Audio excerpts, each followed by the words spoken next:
आज दुनिया में आप देखते होंगे भारत कैसे बढ़ रहा, भारत की ख्याति कैसे बिक रहा।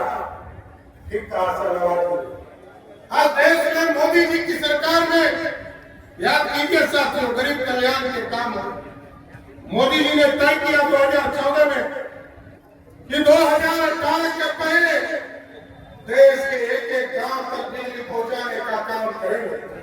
मोदी जी ने गांव बिजली पहुंचाया। 2017 में मोदी और नीतीश कुमार जी का समझौता हुआ और मोदी और नीतीश ने कहा हम घर घर बिजली पहुंचाने का काम करेंगे। पहुंचाने का काम हुआ कि नहीं साथ? और अब मोदी जी ने कहा है कि देश के गरीबों के लिए अभी तक तो गांव तक बिजली पहुंचाया, घर तक बिजली पहुंचाया, मुफ्त बिजली तो नहीं दूंगा, लेकिन इस देश के गरीबों के घर पर बिजली बिल को ही जीरो करने का काम मोदी सरकार करेगी। सोलर युक्त बिजली लगाकर इस देश के गरीबों की व्यवस्था को खड़ा करना। आप साथियों सोचिए, इस देश में 1989 में राम मंदिर को हाथ पे ले जाने का काम हिंदू परिषद के लोगों ने किया, भाजपा के लोगों ने किया।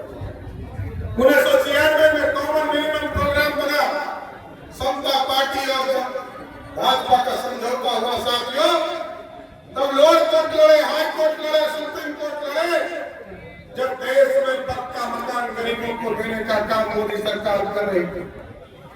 इस देश में 70 वर्ष की आजादी में साथियों आप जानिए, इस देश में 3 करोड़ 68 लाख लोगों को पक्का मकान मिला 70 वर्षों में। लेकिन मोदी जी ने 10 साल के शासनकाल में 4 करोड़ 21 लाख लोगों को पक्का मकान दिया, उसमें 55 लाख के लिए बिहार में दिया। और हम एनडीए के साथियों से आग्रह करेंगे, निवेदन करेंगे, हमारे कई प्रतिनिधि यहाँ बैठे हैं, हम सबसे आग्रह करेंगे, भाजपा और एनडीए के वर्कर से भी आग्रह करेंगे। इस बार मोदी जी ने कहा है कि 3 करोड़ पक्के मकान देंगे, लेकिन एनडीए के साथियों से आग्रह करूंगा कि 2025 में फिर वोट मांगने आना है आपके बीच में, विधानसभा का चुनाव होगा। इतना जरूर श्योर करना है कि शिवहर लोकसभा में एक भी गरीब बिना पक्का मकान का नहीं हो। ये तैयारी करनी है सर। और एक गरीब को आदरणीय नीतीश कुमार जी के नेतृत्व में लगातार पक्के मकान आदरणीय मोदी जी के नेतृत्व में बनाने का काम है। और जिस तरह टेंट में बैठकर इस देश में प्रभु श्री राम इसी तरह 400 वर्षों से इंतजार कर रहे थे, और उनको भी जैसे ही आपने एनडीए को जिताया 2019 में, वैसे ही मोदी जी ने भव्य राम मंदिर बनाना 1920 में शुरू करवा दिया सकता है। और एक साथियों स्पष्ट तौर पर बताना चाहता हूं, अभी आदरणीय अमित शाह जी आए थे सीतामढ़ी, उन्होंने साफ तौर पर कहा है उत्तर प्रदेश ने तो अपना काम कर दिया, और जिस स्थान पर प्रभु श्री राम का जन्म हुआ था वहां भव्य राम मंदिर स्थापित हो गया। हम लोगों ने भी तय किया है कि सीतामढ़ी में जहां मां सीता का जन्म हुआ है वहां भव्य सीता मंदिर बनाने का प्रयास। साथियों हम सबके साथ सबके विकास की चर्चा करते हैं और गरीबों के कल्याण की बात करते हैं। देखिए घर तक कल्याण के काम को पहुंचाने का काम कर रहे हैं। साथियों कुछ लोग आएंगे, लोग कहेंगे संविधान खतरे में, लोग कहेंगे आरक्षण खतरे में है, कोई कहेगा फैक्टर फॉरवर्ड हो गया। लेकिन साथियों पूछिएगा 1990 से लेकर 2005 तक बिहार में लालू जी का राज रहा, एक व्यक्ति को आरक्षण मिला क्या? हिंदू हो, मुस्लिम हो, अति पिछड़ा हो, दलित हो, अति पिछड़ा हो, एक व्यक्ति का नाम बता दिया। 1990 से लेकर 2005 तक लालू यादव सिर्फ बोलते रहे, लेकिन किसी को आरक्षण देने का काम लालू प्रसाद ने नहीं किया। लेकिन लालू ने आरक्षण किसको दिया? आरक्षण दिया कि मैं हूंगा, मेरी पत्नी श्रीमती राबड़ी देवी मुख्यमंत्री होगी। और अभी सजवाल जी चर्चा कर रहे थे केक खाने का, क्रिकेट नहीं खेल पाया और पानी ढोते रह गया तो कहा कि अब इसको मुख्यमंत्री बना दो। और आजकल चिंतित है, आजकल पता नहीं कौन मछली खिला दिया कि बेचारे का घर से दब गया।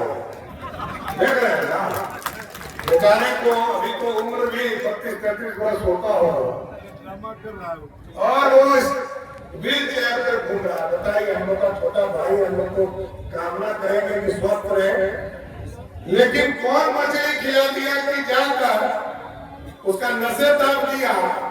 यह आप सोचिए, ये हेलीकॉप्टर में भाई सब हमको लगता है शराब है। ये भगवान नवरात्रा में कोई मछली खाता है? कोई खाता है? लालू जी सावन में मटन खिला रहे हैं। अब बताइए, ये सब लगता है कि भगवान देख रहा है और भगवान देख के अपना काम भी कर रहे हैं। लेकिन साथियों, मैं यही आग्रह करूंगा, बिहार की समृद्धि के लिए बिहार को आर्थिक रूप से खड़ा करना है। और अभी चर्चा कर रहे थे दिनेश ठाकुर, रीगा चीनी मिल जो बंद हुआ है, हम लोग पूरी तरह व्यवस्था कर रहे हैं कि 2025 के पहले उसमें काम लगाकर आपके चीजों को स्थापित करने का काम करेंगे। एकदम स्पष्ट रहिए साथियों, ये बिहार को बदलना है और आदरणीय नीतीश कुमार जी ने इसको पूरे ट्रैक पर लाने का काम किया है।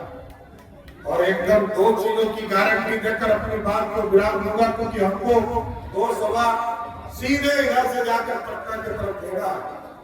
हम एक चीज के लिए जरूर आग्रह करेंगे कि नौजवानों को भड़काने का प्रयास किया जा रहा है और लोगों को कहा जा रहा है कि हम रोजगार देते हैं, लेकिन हम आपको बताना चाहते हैं 1990 से लेकर 2005 तक लालू जी और राबड़ी जी बिहार के मुख्यमंत्री रहे साहब, लेकिन 1 लाख लोगों को भी नौकरी नहीं मिला।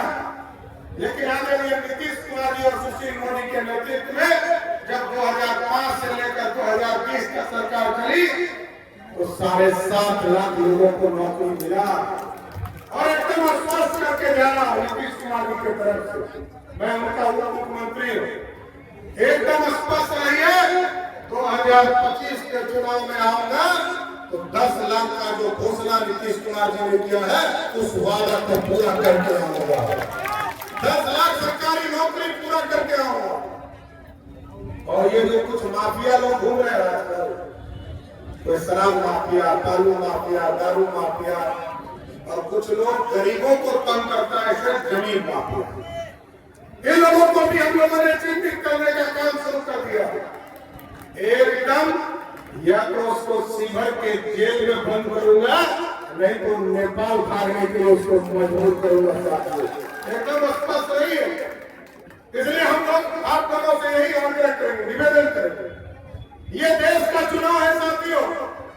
ये जो लालटेनिया पार्टी है, लालटेन का युग तो खत्म हो गया ना, तो लालटेनिया पार्टी वाले लोग के उम्मीदवार यदि चुनाव जीतेंगे तो किसको प्रधानमंत्री बनाएंगे? पता है? किसी को पता है? कोई बता दीजिए कि प्रधानमंत्री कौन होगा? राहुल गांधी होगा, तेजस्वी यादव होंगे कि क्या अखिलेश यादव होंगे कि ममता दीदी होगी, या जेल में सब बैठा हुआ है केजरीवाल, हेमंत सोरेन लोग होगा। लेकिन यदि लवली आनंद जी चुनाव जीतेगी तो इसकी गारंटी है कि नरेंद्र मोदी देश के प्रधानमंत्री होंगे, कोई दूसरा नहीं होगा। इसलिए हम आपसे आग्रह करेंगे, तो जिताइएगा ना, पक्का ना? तो बोलिए तो हम धन्यवाद जी और देवेश जी सभी लोग माला पहना दें लवली जी को, पक्का जीत का माला है ना? एकदम एक वोट दीजिएगा ना?